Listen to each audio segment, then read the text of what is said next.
Hello everyone. So welcome to the another class of Human Anatomy and Physiology 2. तो हम अभी fourth unit में urinary system के बारे में डिस्कस कर रहे हैं। तो आज का क्लास जो है वो हमारा यूरिनरी सिस्टम का लास्ट क्लास होने वाला है। तो इस क्लास में आज हम देखने वाले हैं कि जो रीनल सिस्टम है, जो हमारा यूरिनरी सिस्टम है ना, उसके रिलेटेड जो डिजीज है, जो कॉमन डिसऑर्डर्स हमको देखने को मिलते हैं, जो हमारे सिलेबस में है, हम उसके बारे में आज डिस्कस करेंगे, है ना। तो जो आज का हमारा टॉपिक है वो है definition of renal system disorder, है ना। रीनल सिस्टम डिसऑर्डर्स क्या है, उनके बारे में डिसऑर्डर्स हैं, है ना। तो इसमें जो सबसे हमारा पहला कंडीशन जो हमारे सिलेबस में है वो है एक्यूट रीनल फेलियर, है ना। तो हम इसको एक एक करके ब्रेक डाउन करके समझने की कोशिश करेंगे।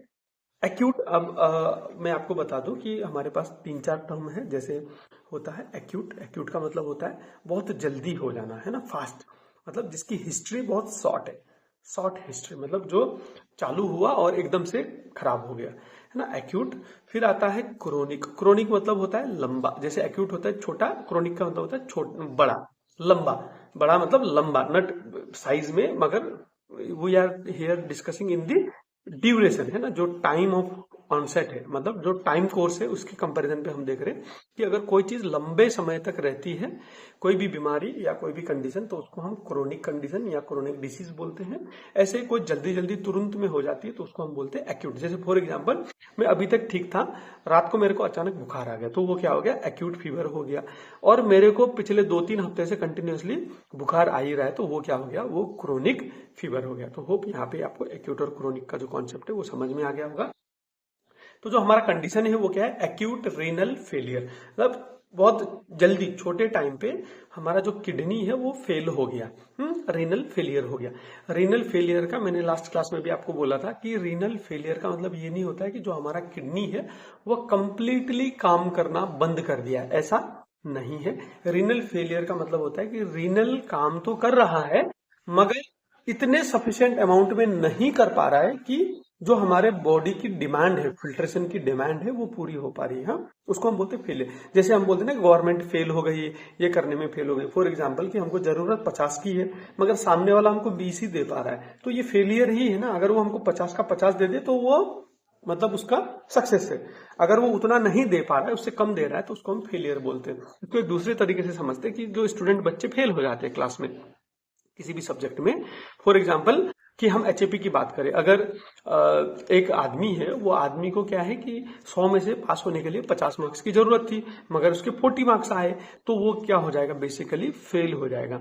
इसका मतलब ये नहीं है कि उसके 0 मार्क्स आए थे, उसके कितने मार्क्स आए थे, 40 मार्क्स आए थे, मगर फिर भी वो फेल हो गया। इसका मतलब क्या है कि आदमी के मार्क्स आए थे, आदमी ने पढ़ा था, मगर उतने नहीं आए जितने की जरूरत थी।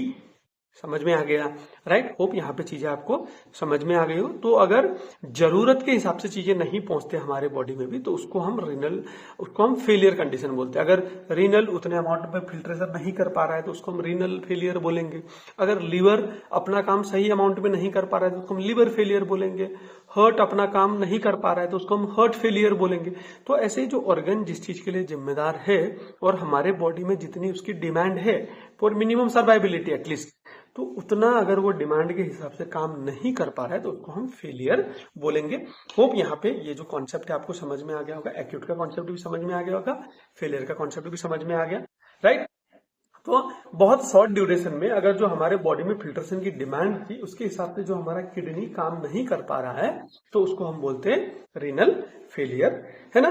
तो जो acute renal failure is a sudden, क्योंकि हमने बोला इसकी शॉर्ट हिस्ट्री है, एंड रैपिड, जल्दी होता है तो rapid decline in the function of kidney, है ना। अब किडनी का फंक्शन डिक्लाइन हो गया, उसको हम कैसे मेजर करेंगे, will measure this by the measure of GFR, है ना, जो ग्लोमेरुलर फिल्ट्रेशन रेट है वो कितना कम हुआ है, ये हमारा मार्क्स जैसा है। इसकी वजह से क्या हो जा रहा है, जो किडनी का फंक्शन कम है, मतलब टिपिकली जो GFR कम हो जा रहा है, उसकी वजह से क्या हो जा रहा है कि जो हमारे किडनी है, it is not able to excrete the waste products, maintain the body fluid and maintain the electrolyte and regulate the pH. जो किडनी के मेन फंक्शन है वो नहीं हो पा रहे। क्यों? क्योंकि अपना जो किडनी है वो रैपिडली खराब हो गया है, सडनली उसमें कुछ दिक्कतें आ गई, उसका जो जीएफआर है वो कम हो गया है, जिसकी वजह से जो हमारा किडनी है वो वेस्ट प्रोडक्ट्स को एक्सक्रीट नहीं कर पा रहा है, फ्लूइड और इलेक्ट्रोलाइट को बैलेंस नहीं कर पा रहा है और पीएच को रेगुलेट नहीं कर पा रहा है। तो ऐसी सिचुएशन को हम क्या बोलते हैं? Acute renal failure. तो in acute renal failure there is sudden loss of filtering ability. जो हमारे किडनी की फिल्ट्रेशन करने की एबिलिटी है, कैपेसिटी है, वो सडनली लॉस हो जाती है। ARF is a rapid and reversible decline. ये जो है ना, यहाँ पे अगर जिस चीज से ये किडनी फेलियर स्टेट में चले जा रही है, हम अगर उस चीज को करेक्ट कर देंगे, उस चीज को ट्रीट कर देंगे, उस चीज को रिमूव कर देंगे, तो वहां पे किडनी अपने काम पे सही तरीके से रिवर्स हो सकती है और जो किडनी के फंक्शन है वो पूरे रिस्टोर हो सकते हैं। तो ARF is a rapid and reversible decline in the kidney function characterized by decreased GFR, accumulation of nitrogenous waste. जो हमारे बॉडी के यूरिया, यूरिक एसिड जैसे नाइट्रोजिनस वेस्ट रहते हैं, अमोनिया, वो एक्युमुलेट होते हैं। एंड डिस्टर्बेंसेज ऑफ फ्लूइड है ना, जो फ्लूइड है वो भी सही तरीके से फिल्टर नहीं हो पा रहा है, इलेक्ट्रोलाइट भी सही तरीके से मेंटेन नहीं हो पा रहा है और एसिड बेस का जो रेगुलेशन है वो भी खराब हो जा रहा है। अगर ये चीजें हमको देखने को मिलती है along with the decreased GFR suddenly, तो उस कंडीशन को, उस क्लिनिकल कंडीशन को, उस मेडिकल कंडीशन को हम क्या बोलते हैं? Acute renal failure. होप ये कॉन्सेप्ट आपको आराम से समझ में आ गया होगा। तो ऐसे ही हमारा जो दूसरा कॉन्सेप्ट है वो है क्रोनिक रेनल फेलियर। अब अगर आपको ARF अच्छी तरीके से समझ में आ गया होगा तो CRF इतना कोई टफ नहीं है। CRF मतलब होता है कि रेनल फेलियर हो जा रहा है मगर धीरे धीरे over the period of time, chronic period of time पे हमारा किडनी फेलियर हो जा रहा है, इसको हम बोलते हैं chronic renal failure. Let's see it's definition. Chronic renal failure is a slow, right, क्योंकि क्रोनिकली बहुत ज्यादा टाइम ले रहा है, प्रोग्रेसिव, धीरे धीरे बढ़ता रहता है, एंड इरिवर्सिबल। अब ये जो CRF हो जाता है ना, क्रोनिक रेनल फेलियर हो जाता है, ये रिवर्स नहीं हो पाता क्योंकि धीरे धीरे इसमें मॉर्फोलॉजिकल चेंजेस आ रही है, जो नेफ्रॉन है वो डैमेज हो रहे हैं, जो नेफ्रॉन है वो इरिवर्सिबली खराब हो रहे हैं। Loss of function, irreversible loss of function of kidney over month two year, इसको होने में महीनों, कभी कभी साल भी लग जाते हैं, leading to the irreversible inability. हमारा किडनी का जो एबिलिटी है उसको कंप्लीटली इरिवर्सिबल कर देता है to maintain the normal fluid, electrolyte and metabolic balance, है ना। जो नॉर्मल फ्लूइड है, इलेक्ट्रोलाइट है और जो मेटाबॉलिक बैलेंस है उसको करने में सक्षम नहीं है और धीरे धीरे ये चीजें हुई है, तो इसको हम बोलते हैं क्रोनिक रीनल फेलियर। जबकि एक्यूट में क्या था? सडनली हो रहा था और रिवर्सिबल था। क्रोनिक में धीरे धीरे हो रहा है, प्रोग्रेसिव तरीके में हो रहा है और इरिवर्सिबल तरीके में हो रहा है। ये इसके कुछ डिफरेंसेस हैं। तो यहाँ पे क्या हो जाता है?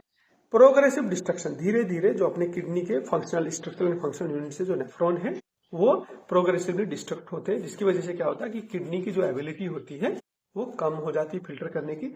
हमने बोला था कि एक किडनी में 1 से 1.5 मिलियन तक नेफ्रॉन रहते हैं कभी कभी। अब क्या होता है कि ये क्रोनिकली ये नेफ्रॉन धीरे धीरे मरते मरते, अब ये जो है 8 लाख नेफ्रॉन बच गए तो GFR कम हो जाएगा, ये मरते मरते फिर 7 लाख हो गए तो फिर और कम हो जाएगा। तो इस तरीके से जो है वो GFR कम हो जाता है, जिसकी वजह से ब्लड को ये सही तरीके से फिल्टर नहीं कर पा रहे, वेस्ट को नहीं एक्सक्रीट कर पा रहे, बॉडी फ्लूइड को रेगुलेट नहीं कर पा रहे और पीएच को भी रेगुलेट नहीं कर पा रहे।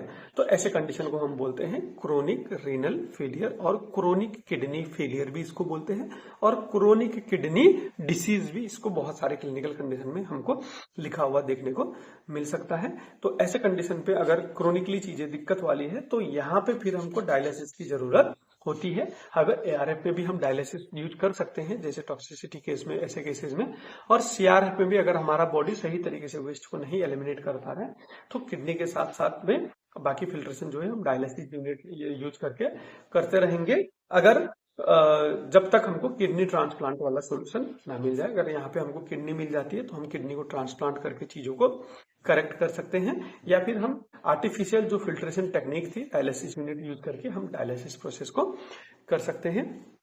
होप ये जो क्रोनिक रेनल फेलियर का कंडीशन है ये भी आपको अच्छे तरीके से समझ में आ गया होगा। तो ये दो कंडीशन है, ये हमारे सिलेबस में थी तो हमने इनके बारे में डिस्कस किया।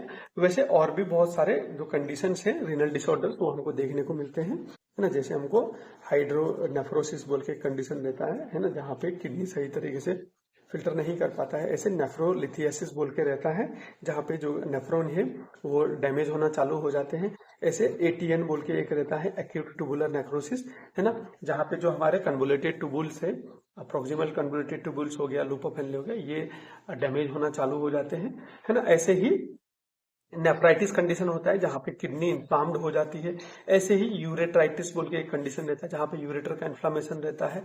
ऐसे ही सिस्टाइटिस बोल के रहता है जहाँ पे यूरिनरी ब्लैडर का इन्फ्लामेशन हो जाता है। ऐसे यूरेथ्राइटिस होता है ना। ऐसे बहुत सारे जो है यूरिनरी सिस्टम के हमको डिसऑर्डर देखने को मिलते हैं। और एक जो और बहुत कॉमन कंडीशन है, आपके सिलेबस में नहीं है इसलिए मैं इन चीज़ों को एक्सप्लेन नहीं कर रहा हूँ आपको, जस्ट मैं एक आइडिया दे रहा हूँ। और एक बहुत इंपॉर्टेंट रहता है, वो रहता है रीनल कैल्कुलाई, जहाँ पे पत्थरी जिसको हम बोलते हैं, जो ऑक्जेलेट रहते हैं, कैल्शियम ऑक्जेलेट रहते हैं, या फिर और बहुत सारे टाइप के जो सॉल्ट रहते हैं, वो कंसंट्रेट होके जो रीनल रीजन पे जो है वो जाके सेट हो जाते हैं। कभी कभी ये यूरेटर में भी हो सकते हैं, कभी कभी यूरिनरी ब्लैडर में भी हो सकते हैं। मेजरली ये हमको किडनी में देखने को मिलते हैं, जिनको हम रीनल कैल्कुलाई बोलते हैं, जो बेसिकली कैल्शियम ऑक्जेलेट और बहुत सारे अदर जो सॉल्ट रहते हैं, कंसंट्रेटेड सॉल्ट रहते हैं, उनकी वजह से हमारे किडनी में, यूरेटर में, ब्लैडर में देखने को मिलते हैं।